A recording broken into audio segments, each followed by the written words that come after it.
Les histoires de Tatilou.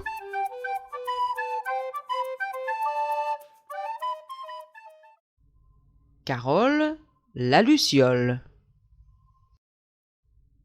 Pendant que les habitants du jardin dormaient, Carole la luciole se levait. Elle sautait de son lit, passait une petite robe, enfilait des souliers vernis et, avant de s'envoler, posait sur sa tête un chapeau pointu. Car Carole était une sorte de fée qui aimait les pique-nuits. Vous vous demandez sûrement à quoi peut bien ressembler un pique-nuit? Eh bien, c'est exactement comme un pique-nique, seulement il se passe la nuit et en l'air plutôt que sur l'herbe. Voyons voir. Dit Carole à ses amis. Il nous faut une table, des chaises. Ce sera quand même plus confortable là-haut. Une nappe blanche et de la vaisselle. Mais aucune de ces choses ne vole. Et où les trouverons-nous? S'écrièrent les papillons de nuit. Et la magie, qu'en faites-vous les amis? Répondit Carole. Ding dong, dong ding. C'est ainsi que sonnait la sonnette de Mireille, et c'est ainsi qu'elle sonna en pleine nuit. Une petite abeille à demi endormie ouvrit enfin la porte et dit en bâillant: « Oh, quelle heure est-il » Minuit, l'heure du crime. Répondit Carole en agitant sa baguette magique. Alors, Dit Mireille en bâillant une nouvelle fois. si c'est l'heure du crime, c'est encore une très bonne heure pour aller se recoucher.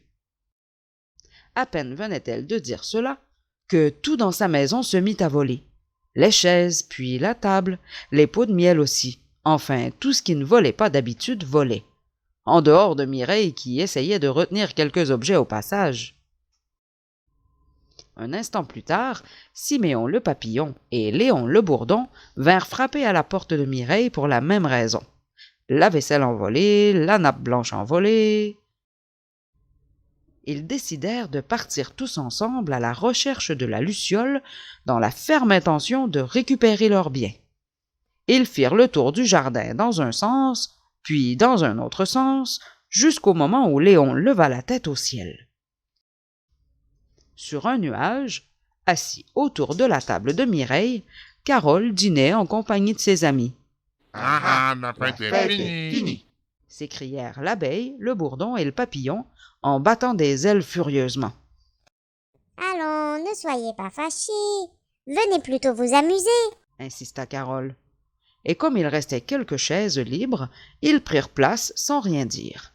Mais dans leur petite tête d'insectes, ils se demandaient si tout cela était bien raisonnable.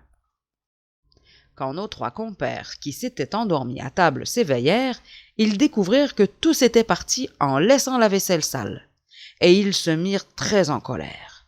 Mais les colères d'insectes sont comme les nuages, elles passent.